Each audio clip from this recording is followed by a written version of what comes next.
Believe it or not, many agents have no clue what their budget is or even what their hard costs are. It isn't honestly commonplace for real estate agents to think of their business as an actual business. The unknowing of finances, though, it's really detrimental not only to their success, but also to the success of any of your shared transactions because when finances get tight, well, they start making emotional decisions. Have you ever had a transaction with an emotional agent? You ever been the emotional agent? Your clients will tend to take on the personality of the craziest nut in the bunch. So, yeah, it is absolutely time to check yourself before you wreck yourself. And now, if you haven't set a budget, that's okay. This is why we're here. This deconstruction is really meant to tear down the things that aren't working so that in your year ahead, you can dominate. So now that you know your income from the previous exercise, go ahead and cross-reference that income against your expenses to determine your ROI. Because in the infamous words of DJ Quick, if it don't make dollars, it don't make sense. This is going to allow you to eliminate things that you no longer need. With this detailed process deconstruction, you're really going to clearly see how the interactions and all the nuances of real estate life really do work together. Through deconstruction, you gain a real appreciation for what you got, and then now you know really this is what I need. So it's really going to make your business more efficient and effective and hopefully more fun, because if you love what you do, is it really work? Well, friends, this part is not going to be fun, especially if you've never done it before. It can be really overwhelming, actually. But remember, this is your time. You're taking this time specifically, this downtime, to make a real change in your business. And in this exercise, you're going to go through these financials, both personal and business expenses, and it might take you several days, if not weeks. A time-saving trick that I have used in the past, especially if I go a couple weeks without properly tracking expenses, I'm human, it happens.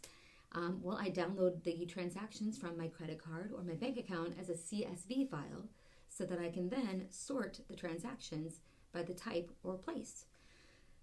That will really let you know how much money you're spending at a particular place, and honestly, it's how I kicked my Taco Bell habit. So as you go through those financials, confirm the purchase was actually made by you, confirm that it was made for real estate, and again, remember, designate personal and business. Confirm if it was necessary. For me, Starbucks, necessary. Yes, I run on basically Red Bull and Starbucks. It's okay, I got a big heart, I can handle it. But is there anything that you can do with those necessary expenses to adjust things? Anything that you can save? Anything that you may have missed? For instance, this year in this process, I realized through this that I was spending money on not one but two Adobes. I'm only one woman. I only need one Adobe. So I just saved 20 bucks. Boom, more Red Bull for me. Also, ask yourself, if you have those occasional expenses for your business, if there's a benefit to paying all of it at once, or any sort of benefit at all, even if it's just mentally, to reallocating like the funds for that particular thing in a way that is more efficient. The key here is to dig in and really do check yourself before you wreck yourself and get yourself into a bad situation. Knowing your finances, well, that takes that monkey off your back, which will be a huge asset for you, this circus ringleader, because in real estate, the real estate agent, well, yeah, you're the ringleader. So yeah, if you weren't aware, guys, it is your circus. And yeah, those are your monkeys. It's not in this workbook, but I did want to share, because I've been commission-only sales for 20 years and have funded my entire life and multiple businesses with dozens of employees this way. I do know a thing or two about budgeting to fuel your business as well as feed your life with commission-only sales. So here are a few of my best practices. First and foremost, always have reserves. In this instance, reserves are the fixed monthly expenses in your life, both personal and business.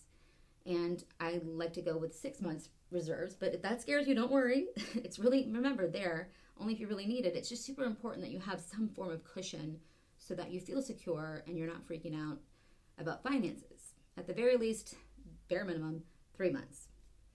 It really is a game changer for your confidence. It's a game changer for how you handle crisis.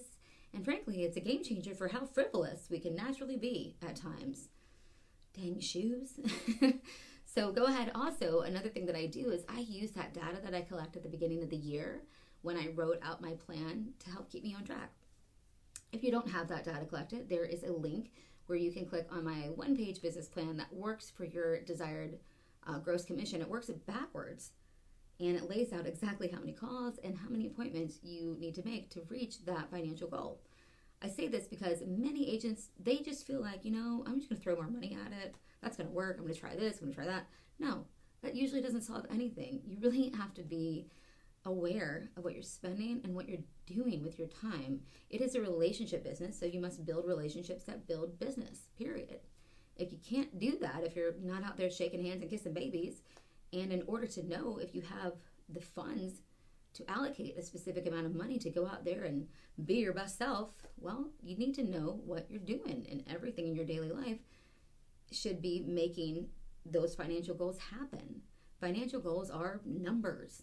Numbers are math, and it's math, not magic. But when you know your numbers, there is that magic to being closer to crushing your goals, right?